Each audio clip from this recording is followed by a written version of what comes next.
Hi friends, তোমরা সবাই কেমন আছো? আমি তো ভালো আছি। দেখো, আমাদের এখানে বাণীপুর মেলা আরম্ভ হয়ে গেছে ফেব্রুয়ারি 3 তারিখ থেকে। যদিও বা মানে আমার যাওয়া হয়নি মেলার প্রথম দিকে, তা আমি বৃহস্পতিবার চলে গেছিলাম মেলাতে। তা দেখো, মেলাতে যাওয়ার জন্য রেডি হয়ে নিয়েছি। তা রেডি হয়ে সবাই চলে গেলাম। এই দিদির বাড়িতে গেলাম, দিদির শ্বশুর বাড়িতে। সেখান থেকে মেলা হাঁটা পথে 1-2 মিনিট। তো দিদির শ্বশুর বাড়িতে দেখো ঢুকে দিদি আবার একটু রেডি ফেডি হয়ে নিচ্ছিল। তো রেডি ফেডি হয়ে আমরা বেরিয়ে গেলাম। আমরা আবার মেলার সামনের গেট দিয়ে না গিয়ে মাঠের ভিতর দিয়ে যাচ্ছি মেলাতে।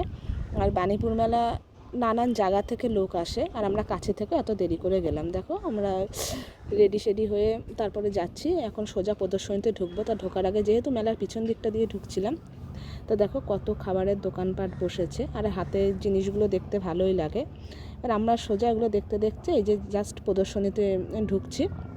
প্রদর্শনীতে ঢুকে যাব। প্রদর্শনীতে এবার একটা সবলা মেলাও বসেছে, মানে মেলার ভিতর আর একটা সবলা মেলা, মানে হাতের কাজের সব কিছু, তা দেখতে ভালোই লাগে। এদিকে দেখো, মেলাতে মাম্মামের স্কুলের একজনের সাথে দেখা হয়ে গেল, তো মাম্মাম আবার কথা বলে নিল। এদিকে দেখো হাতের জিনিস আমরা সব দেখছি, জিনিসগুলো সত্যিই খুব সুন্দর। এবার কিছু ছবিও তুলে নেব। আর ওইদিকে দেখো মেলা একটা সেলফি জোন করেছে।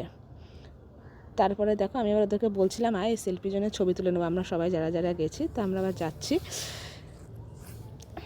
ছবি তোলার জন্য। কিন্তু এই সেলফি জোনটা প্রত্যেকবারের মতো এবারও প্রচুর ভিড়। তা সেলফি জোনে ছবি তোলার জন্য দাঁড়িয়ে পড়েছি। সেখান থেকে তুলে দেখো প্রদর্শনীর দিকে হেঁটে যাচ্ছি। এই যে সবলা মেলা, এখানে হাতের কাজের প্রচুর জিনিস আছে, ফুলদানি থেকে আরম্ভ করে সব রকম জিনিস আছে। আর সত্যি জিনিসগুলো ভীষণ সুন্দরও।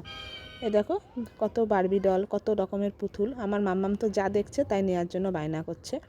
তারপরে দেখো আমরা এগিয়ে যাচ্ছি। আর মেলাতে আমরা একটু সকাল সকালই গেছিলাম, মোটামুটি 4টে সাড়ে 4টের দিকে চলে গেছিলাম, যাতে একটু তাড়াতাড়ি পৌঁছে যেতে পারি।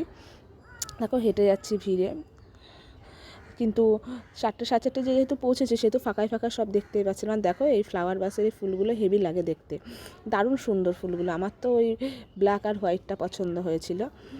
এই দেখো, তারপরে দিদিরা সব দোকানে ঢুকছিল আর কী কী কিনবে দেখছিল। তারপর আমরা আবার প্রদর্শনীর দিকে একটু এগিয়ে গেলাম, সামনের দিকে এগিয়ে গিয়ে দিদির মেয়ে মিকি মাউসে চড়বে বলে বায়না করছে, আর বলছে আমাকে একটু ছবি তুলে দাও। মাম্মাম একটু পোজ দিয়ে ছবি তুলে নিল।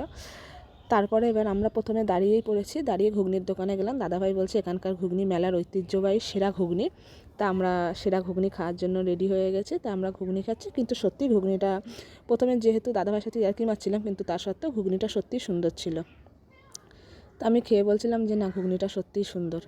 তা আমরা খেয়ে নিলাম। তারপরে দেখো এই বেলুনগুলো দেখতে দারুণ সুন্দর লাগে। আর এদিকে কৃষি প্রদর্শনী, এদিকে মাম্মাম খাচ্ছে কেক।